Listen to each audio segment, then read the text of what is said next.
Breaking news చూస్తున్నాం. సుప్రీంకోర్టులో వామనారావు దంపతుల హత్య కేసు విచారణ జరిగింది.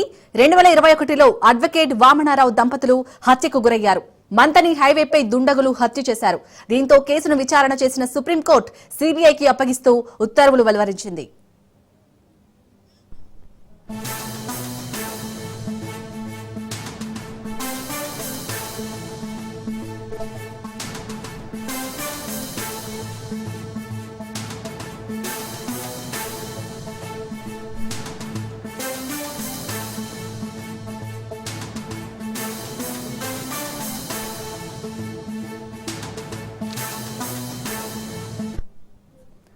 రైట్, ఇటు సుప్రీంకోర్టులో అయితే వామనరావు దంపతుల హత్య కేసు విచారణ అయితే జరిగింది. ఈ విచారణకు సంబంధించి పూర్తి అప్డేట్స్ మా ప్రతినిధి రవీందర్ అందిస్తారు. రవీందర్,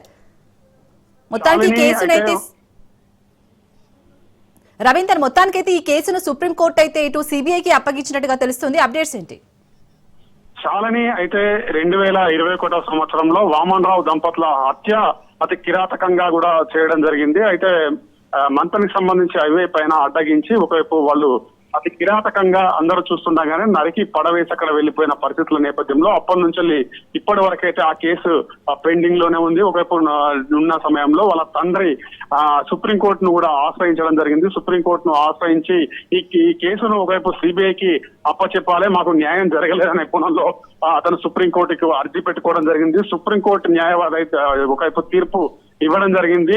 సిబిఐకి అప్పచెప్తూ దానిపైన వివరణ తీసుకోవాలి, ఒకవైపు దాన్ని క్లారిటీగా ఛేదించిన అనంతరమే మాకు రిపోర్ట్ ఇవ్వాలని కూడా సుప్రీంకోర్టు ఆదేశాలు జారీ చేయడం జరిగింది. అయితే వామనరావు తండ్రి గత కొన్ని ఏళ్ల నుంచి కూడా ఆ కేసు పైన ఫైట్ చేయడం జరిగింది. ఎందుకంటే గతంలో బీఆర్ఎస్ సంబంధించిన నేతలు కొంతమంది అక్కడ అడ్డగించి అతన్ని అతి కిరాతకంగా, అంటే వాళ్ళ అనుచరులే అతి కిరాతకంగా చంపిన నేపథ్యంలో ఆ కేసును అయితే అప్పటి నుంచి ఇప్పటి వరకు కూడా నడుస్తున్న పరిస్థితి కనబడుతుంది. ఎందుకంటే వాళ్ళిద్దరు అడ్వకేట్సే, వాళ్ళు కరీంనగర్ ప్రయాణమవుతున్న సమయంలోనే అడ్డగించి పాత కక్షలతోటే అతను వాళ్ళను హత్య చేయడం జరిగింది. కాబట్టి వాళ్ళ తండ్రి కూడా దాన్ని ఒకవైపు చాలా రోజుల నుంచి ఆ కేసు పైన ఫైట్ చేస్తున్నాడు. సుప్రీంకోర్టును ఆశ్రయించడంతో ఒకవైపు ఏసీబీ కి కూడా ఈ కేసును అయితే అప్పచెప్పడం జరిగింది. మరి ఏసీబీ అధికారులు దీన్ని క్లుప్తంగా తీసుకునే అవకాశం అయితే కనబడుతుందని చెప్పవచ్చు. అంటే 2021 నుంచి అక్కడ జరిగిన సంఘటనలు చూసుకున్న తర్వాత కూడా అక్కడ ఎవరెవరైతే నిందితులు ఉన్నారో వాళ్ళను కూడా క్లారిఫికేషన్ చేసుకునే అవకాశం కనబడుతుంది. ఎందుకంటే ఇది చాలా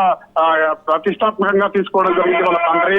ఎందుకంటే వాళ్ళ ఇద్దరు, అంటే వాళ్ళ కొడుకుతో పాటు వాళ్ళ కోడలు కూడా అతి కిరాతకంగా చంపబడ్డారు కాబట్టి కోణంలోనే అతను దీని కేసును పూర్వాపరాలు పరిశీలించి కంపల్సరీ దానికి సంబంధించిన న్యాయం జరగాలనే కోణంలోనే అతను సుప్రీంకోర్టును ఆశ్రయించారు. కాబట్టి ఏసీబీకి సంబంధించిన అధికారులు కూడా దీన్ని ప్రత్యేకంగా తీసుకుని దానిపైన ఛేదించి అసలు ఏం జరిగింది, ఎవరెవరు ఇందులో నిందితులు పాల్గొన్నారు, వాళ్ళ పైన ఎటువంటి చర్యలకు తీసుకునే అవకాశం ఉంటుందనే కోణంలో కూడా సిబిఐ దీన్ని దర్యాప్తు చేసే అవకాశం అయితే కనబడుతుంది. దర్యాప్తు చేసిన అనంతరం కూడా సుప్రీంకోర్టుకు మాత్రం ఏం జరిగిందనే కోణంలో కూడా వాళ్ళు నివేదికలు అందించాలి. కాబట్టి కంపల్సరీ సిబిఐ దీనిపైన ముందడుగు వేసి దీన్ని ఛేదించే అవకాశం అయితే కనబడుతుందనే చెప్పవచ్చు.